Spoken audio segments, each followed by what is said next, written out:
বিসমিল্লাহির রহমানির রহিম। এখন আমরা জনতার মতামত নিয়ে আজকে এখন শুরু করতেছি। খন্দকার শরীফ ভাইয়ের সাথে দেখা করতেছি। উনি অনেকদিন যাবৎ ইতালিতে আছেন। উনিও দেশের অর্থনৈতিক অনেক অবদান রাখছেন। যেহেতু উনি দেশে অর্থনৈতিক অবদান রাখছেন, দেশের গণতন্ত্র এবং দেশ সম্পর্কে তাকে দুইটা মতামত দেওয়ার জন্য আমি আহ্বান জানাচ্ছি।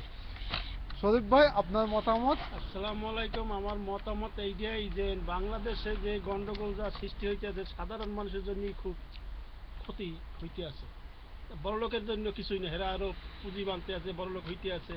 হ্যাঁ, দুই নেত্রী বা বর্তমান যে নেত্রী আছে এরা যদি দেশের জনগণ দিক চায় বা খেয়াল করে যে আমরা কিভাবে এগুলো ভালো রাখতে পারবো, কিভাবে দেশ সুস্থ থাকুক, হ্যাঁ এইগুলো নিয়ে এদের খেয়াল নেওয়া উচিত। কি বলবো, আমরা তো আর আর আপনার ওইটা সম্পর্কে কি মতামত? জয় বাংলা বলে যে মানুষ খুন করে, বিচার বিনা বিচারে আসলে যে রাস্তায়। ক্ষমতায় যায় সে হের দল টানবে, যে বিরোধী থাকবে তার দলই সে ব্যবহার করবে, কিন্তু হ্যাঁ, কথা নেই যে এটা হ্যাঁ, নাটকের মতো নেই, এটা কোনো বলার কিছুই নাই। এরা যে যারা আজকে বলে এই যে ক্ষমতায় থাকতে হলে এরা হের দলের নিজের বিরোধী দল থাকবে, তাদের দোষ খুঁজবো এই। আজকে আর আপনার আরেকটা মতামত আমি নিতে যাচ্ছি। আজকে বাংলার প্রশাসনকে রাষ্ট্রীয় জঙ্গলি হিসাবে যে প্রমাণিত করতে যাচ্ছে, যেমন প্রশাসনে চাঁদাবাজি করে সরকারি জনগণের উপর, যেমন না হলে তোকে মামলা দেওয়া হবে, ওইটা নিয়ে আপনার কি মতামত? এদেরই মতামত এইটাই, বাংলাদেশের পুলিশই পারে একবারে দেশ নিয়ন্ত্রণ আনতে। পুলিশই হলে যে জনগণের বন্ধু হয়ে যায়, যে আসামি হয়ে যায় হেরে বন্ধু হইয়া হেরে মাল মশলা খাইয়া হেরে সাইড করে দেয়। এই পুলিশই দেশের জন্য বড় সম্পত্তি। পুলিশ খেয়াল নিলে অনেক কিছু আগুয়ে নিতে পারে দেশ। আহ, এখন এখন যে রাষ্ট্রীয় সন্ত্রাস হিসাবে পুলিশ অনেক জায়গায় প্রিন্ট মিডিয়াতে প্রমাণিত হয়েছে, এটার কি প্রতিকার আপনি কিরকম চিন্তা ভাবনা করেন? এখন দেখেন, আমি যদি রাজনীতি করতাম তো আমার অনেক কিছু মনে থাকতাম, যে রাজনীতি করি না, রাজনীতির আমার অভিজ্ঞতা নাই। এই পাঁচজনে যা বলে হুনিয়ে বলি, কিন্তু মনের কোনো নাই। সবথেকে বড় যে দেশে এত গন্ডগোল হয়, মানুষ মারা যায়, যার মা ছেলে সন্তান মারা যায় সে বোঝে। হ্যাঁ, হ্যাঁ, এই বোঝে। যেমন কিছুদিন আগে খালেদা জিয়ার ছেলে মারা গেছে, সে বোঝে ছেলের ব্যাটা। শেখ হাসিনা, সে বোঝ আছে সে বাপ মা মরিয়ে গেছে।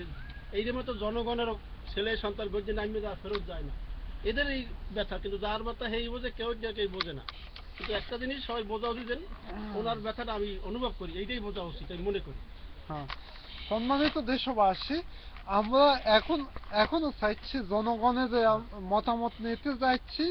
দেশে গণতন্ত্রের জন্য আমার অগ্র অনুষ্ঠানটা আয়োজন করতে যাচ্ছি। আমরা দেশে গণতন্ত্র ফিরে আনার জন্য এই ভাইয়ের লাস্ট মতামতটা আমি পেশ করতে যাচ্ছি। আপনার লাস্ট গণতন্ত্র নিয়ে আপনার কি মতামত?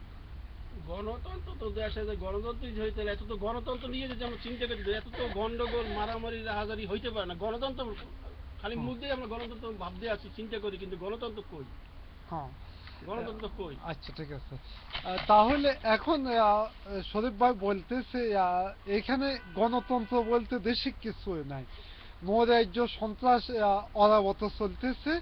দেশে মানুষের জীবন ধনমালের কোনো নিরাপত্তা নাই। Right, right. এখন দেশ এবং জাতিকে গড়ার জন্য আমরা আগামী দিনের সুষ্ঠু এবং সুন্দর একটা গণতন্ত্র ফিরে আনার জন্য দেশবাসীর প্রতি আহ্বান জানিয়ে